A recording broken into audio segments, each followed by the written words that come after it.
Welcome to another episode of Over the Fence Landscape Tours. Today we're at Charles Little and Company Flower Farm.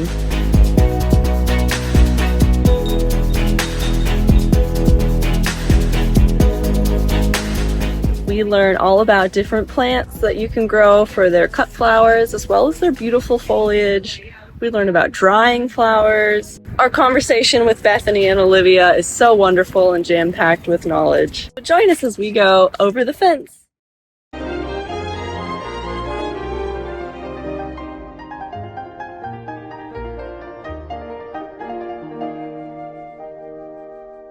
So Bethany, it's so nice to meet you. You too. Yeah, and Olivia, great to see you again. Lovely to see you too. So I met Olivia at a baby shower where she was teaching us how to do bouquets, and that was just the funnest activity ever. Yeah. And so that's like stuff that you do here at the farm. Yeah, I don't primarily work on bouquet making, but nonetheless, all the product from that baby shower was from this farm.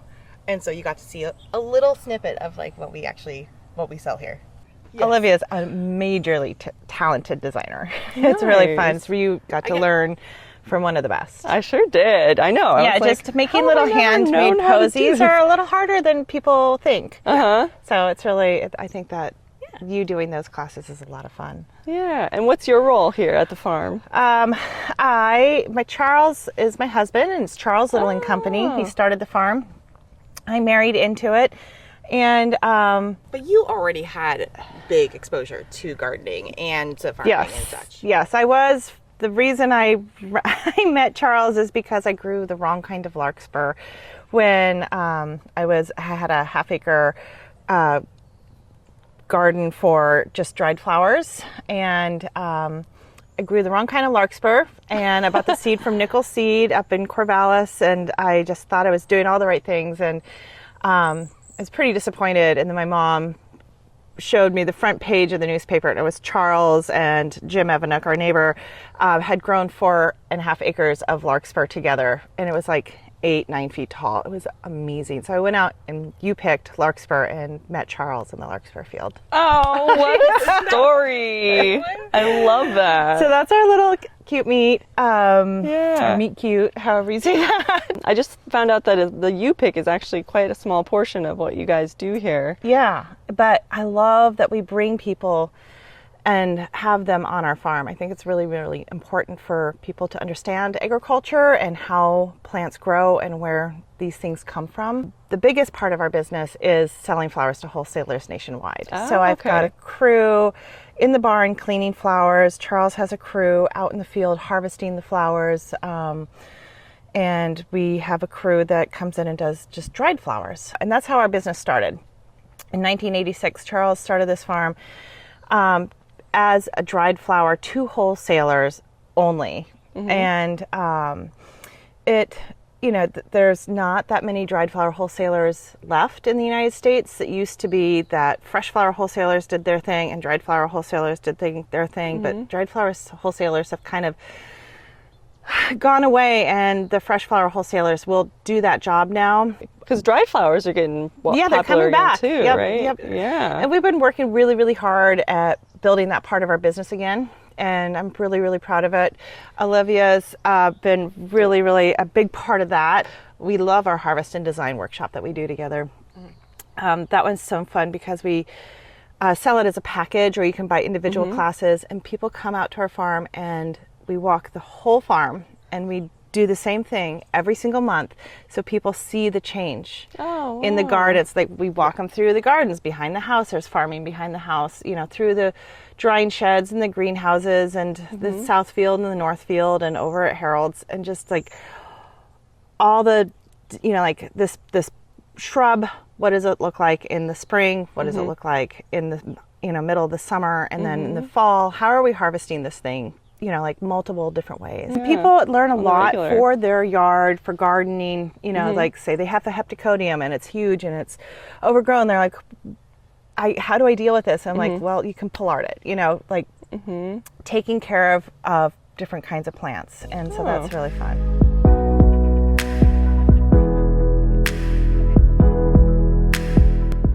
Charles had, I know, isn't this gorgeous? Charles had this barn built for drying flowers. It's modeled after the barn that is down at Northern Lights Christmas Tree Farm. And Charles wrote them a letter and said, you know, like, can I come look at your barn with my building friend? And they did. And his friend said, I can build that barn for you, Charles. And so it's 3 stories. We'll go up to the 3rd floor as well. But all these flowers dry beautifully in this natural heat that this barn gets. And we move the air around with lots and lots of fans. And then it takes about 2 to 3 weeks for things to dry. We put them in boxes, and then our dried flower department is right here. This whole wall of echinops. Don't you just want to like get a back scratch? Maybe not. Echinops is one of our most popular crops. It's so beautiful, it's sturdy. This blue, it gets, ouch. The blue is comes brighter the hotter the summer. Oh. Yeah. Wow. So you always know when we had a really good year that it's like super steely blue, or if it's sort of a lighter gray color, then it wasn't that hot. So what are we seeing now? This has been a good year. You can see how dark blue that is. Okay. I would pull down a bunch, but it hurts. That's okay. And this is one that rarely needs, I mean, it doesn't need barely any water, right? It's very drought tolerant. It's very, very drought tolerant. In fact, Charles, before he started farming here, was farming at his friend's property. And we actually got married on that property. And we were looking at his old field because that's where we were going to park all the cars. And there was still a purple oregano plant and an echinops plant that had survived living out in Lorraine in like a meadow. That's amazing. Unattended for like 10 years. Wow. It was amazing. They were like, we're going to live. And then let me show you just like how we hang on the wire. We harvest our bunches and we put the rubber band around 3 times, and it just looks like that when we harvest it. And then when we want to hang it up to dry on our wire, and you could do this with string if you wanted, you pull up one piece of your rubber band, put your bunch behind the wire or string, and then just go over the top of your bunch. And then you're done. You don't have to add anything else to hang, and when you want to pull it down, you just pull straight down. Oh, nifty. And it holds together. I love it. So that's a Tips of the trade. fun little tip. Now we have 2 coolers, which is exciting. And in here we have our clean flowers and flowers that need to be cleaned. We started doing DIY buckets online, and that's another thing that Olivia started with us. And so this order isn't done yet. We'll get it done. They're going to pick up at 9. But it's a whites and creams bucket. Wow. Isn't that pretty?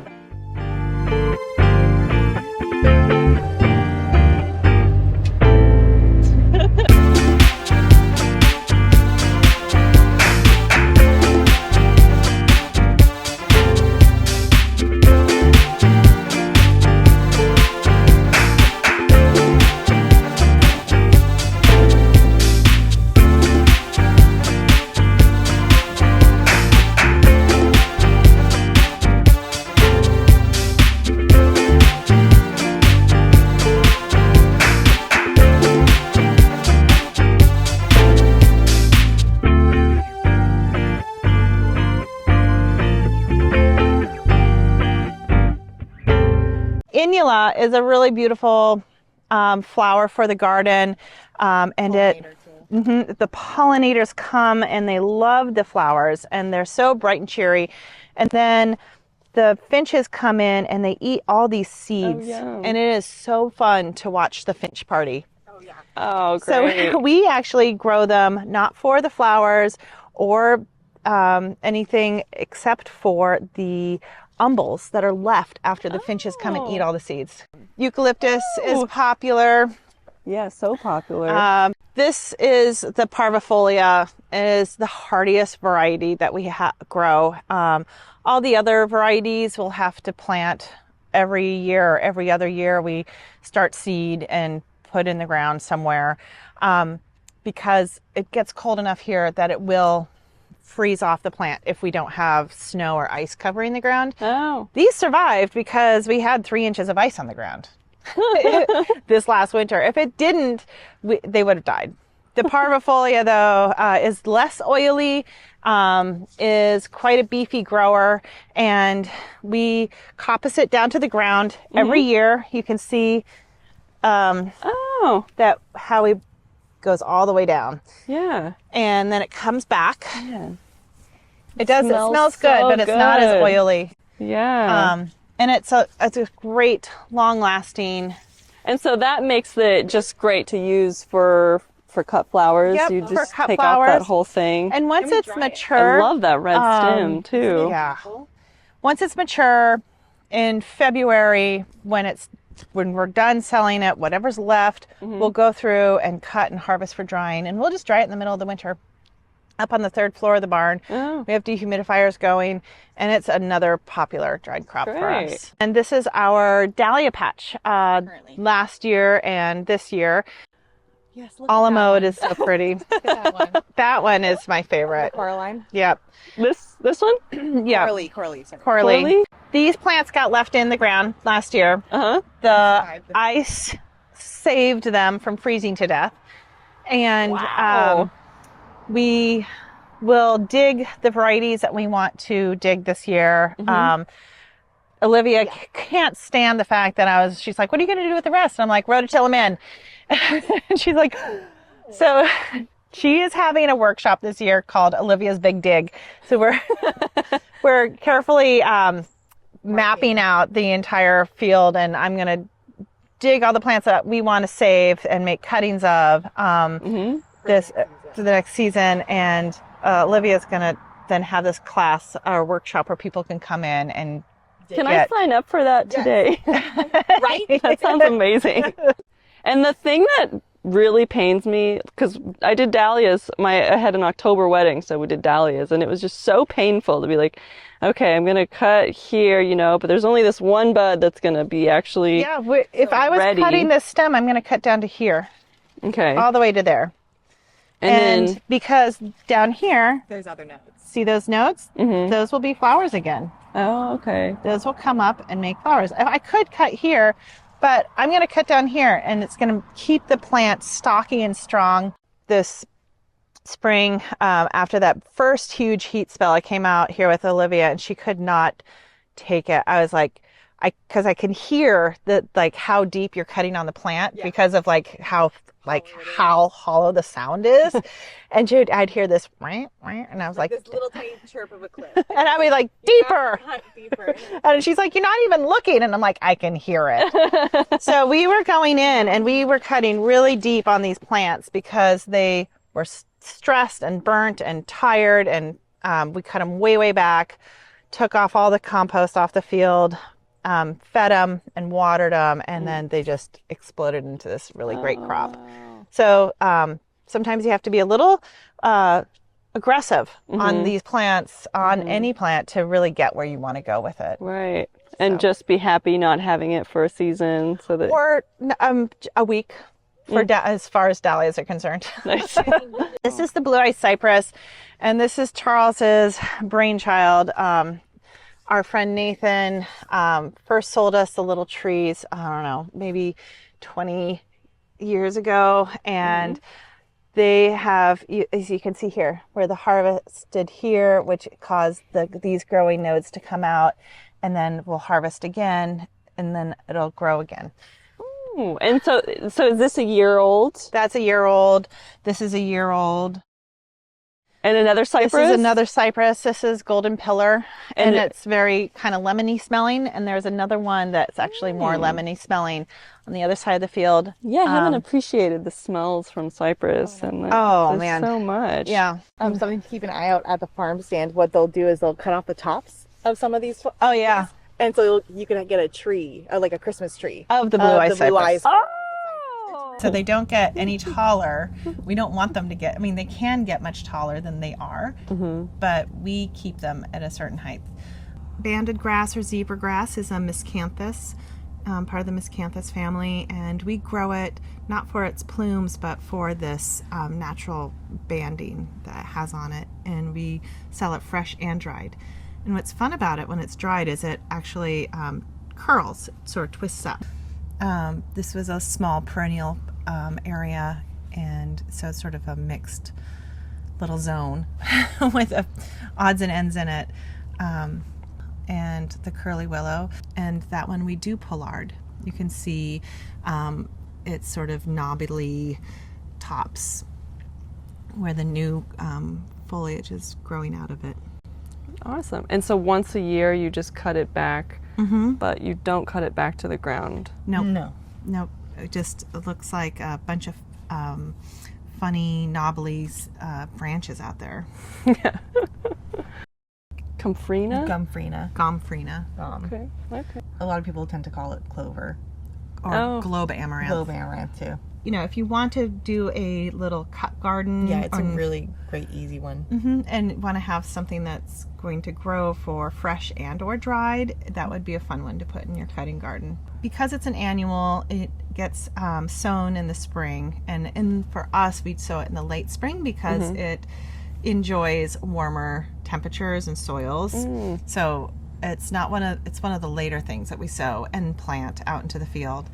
And it comes in a lot of different colors. There's red, orange, carmine, all the different colors of pinks, and bicolor pink and white.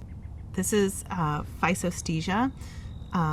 It's also called obedient plant, and it has this beautiful spike. And you're able to actually manipulate those flowers. Just one individual One flower. individual at a time. That's why its common name is obedient plant, because you can just like move it.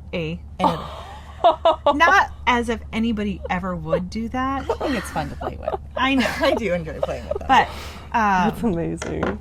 it's a really pretty flower, and pollinators really do love that. When you're harvesting it, you're often sort of brushing bees aside. And that's a lovely perennial.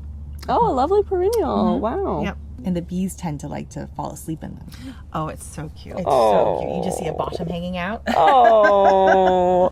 Oh, chocolate Weigela. It's actually called Wine and Roses. So if you're looking for it for the yard, we grow it and prune it just for the foliage. We don't want the flowers, but the flowers are really, really beautiful. They're just not a good cut flower. If you had it in your yard, you would have something that would be a little bit taller than this, and it would be more mounding, and it would have these beautiful dark pink flowers, trumpet-shaped pink flowers. Here's another annual. This is a celosia, a part of the spicata series. This year we are growing probably over 12 different varieties of celosias, and they have so many different formations. So there's this sort of spike, there's plumes, there's coxcomb, people sometimes call brain, and we have them all over our fields in the south field and in the north field because deer don't eat them, so I can put them in the north field as well. For the south field, we try to get a good amount of them in the south field so that the U pickers can get to them, because that is a really popular plant for people to go and pick. It hits all the color palettes that people want. Awesome. And fun different textures to add. And we don't grow the ones that make the big, huge, gigantic heads of the coxcomb varieties. We grow the smaller ones. We want to stay in our lane where we are farming outside in the Willamette Valley, so we're going to choose varieties that grow really well here. When we plant it, we let it grow for about 2 weeks, and then we come through and pinch it back, so that these are all the laterals. It's not the central leader. So if you want your flower or your plant to have more flowers, one, make sure it's the right kind, because some varieties of celosias are only one seed, one stem, one flower. You can't pinch those back at all because you just took your flower away. But most varieties, the ones that you're going to get at a store, are like this, where you can pinch it back and then you're going to have many more blooms. Ooh. And it's going to bloom for a longer period of time. The Orangium sea holly. That is such a nice perennial. This is the glitter series, and this is the hardiest one for us here in the Willamette Valley. The varieties that have the larger heads on them of eryngiums are more tender, so we just don't bother with those. Oh, the spirea. It blooms when nothing else is blooming, and it's really hard for us to make sales that way. So I just was like, I don't know what to do with this plant. We didn't cut it one year, and it made an amazing fall foliage.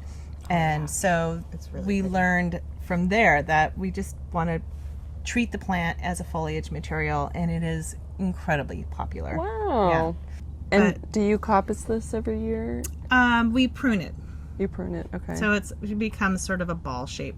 That looks really good. I mean, basically it gets cut back. Okay. So we harvest it and harvest it and harvest it and harvest it, and then there's nothing left. And then fall happens. Wow. You know? Oh, this Cotinus is so nice. This one is royal purple. Real beautiful. And it has a virus, and so you can see the edge is... Yeah, that's what the edging is. Yep, the edge is red. That's a virus. And it is fine for it to be on this royal purple for us because it makes it more interesting and different. The yellow Cotinus also gets the same virus, and it turns brown, and it's gross. Oh.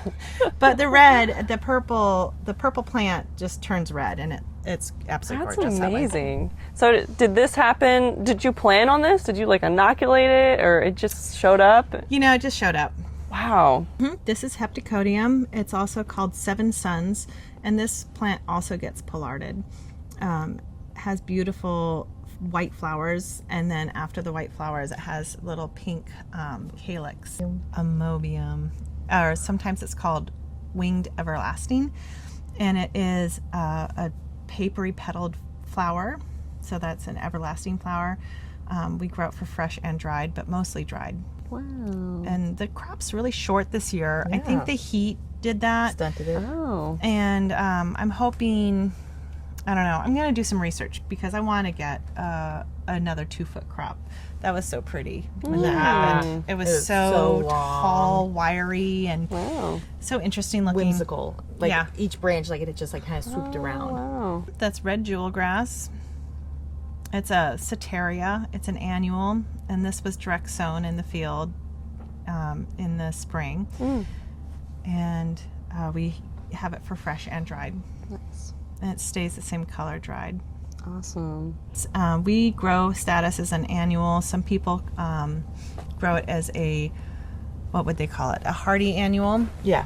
So you can sow it in the summer, plant it in the fall, and overwinter it, so you have an earlier crop.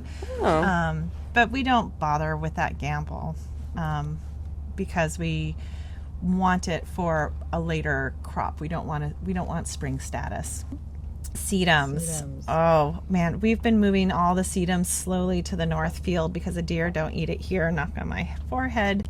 They're so beautiful, and I love that they have so many different stages in which you can cut it. So you can cut it when it's just forming its head. It's more skeletal looking, and then it still holds really nicely. You can cut it when it's just all buds. You can cut it when there are openings, so you see green and pink, and then later, after everything has turned brown, it's still really interesting looking, and people still want it for the fall look in arrangement. So it's a nice crop that I can't dry, but it does have many different cutting stages. Mostly I like crops that have, you know, either lots of different cutting stages, like I can cut you as a berry, a foliage, a flower, or a flower bud, or I can cut you fresh, or I can cut you dried. I want more than one use out of a plant, and if I only have one use, I'm like, it better be popular. Because ground space is precious around here. Is that a Asclepias silky red? So this is an annual. So we have two different. We have an annual, and we have our perennial Asclepias. So our perennial Asclepias is our tuberosa. And incarnata, but there's a lot of different incarnatas and Asclepias period. It's a huge family. But these yellow and red that we plant, or orange, there's actually 3 that we plant, and those bloom after the Asclepias tuberosa, which is an amazing orange color that is so popular. Is this little bunny? This is well, what we call this little brown bunny tail, or little brown bunny, and it's sort of a funny little sporadic blooming, has a brown fluffy head on it, and we sell the flowers, and now we're just selling the foliage. And is this the tail end of like? That's the tail end of the blooms, and now. I think my biggest takeaway from coming to the flower farm is just how much you can beat up plants. And like, but actually, it's so true. A lot of people don't. So timid. Well, they worry. They're like, "Oh my God, Bethany, what are you doing?" Like, and I'm just like, "Nope, I'm just cutting this back." And of course, you have honed your plants over the Yes. years, and you probably don't keep the ones that you can't, 100%. treat that way. yeah. I want people to realize, if you want to become a flower farmer, you don't have to start with an expensive greenhouse and a lot of know-how. What you need to do is you need to just keep trying and practicing and reading and looking things up, because Charles became a flower farmer and I did right with him before the internet. Yeah. So you can take classes and workshops, but you can also just do it. Awesome. That's great advice. And come to some workshops here, it sounds like. You guys have got it going on. Yeah, it's a lot of fun. Well, thanks for doing the first early morning over the fence tour with me. I love it. Mornings Yeah. are our gig around here. Great, Want to get it yeah. all done before the day gets Yeah. hot. Thanks, Bethany. You're welcome. And Olivia.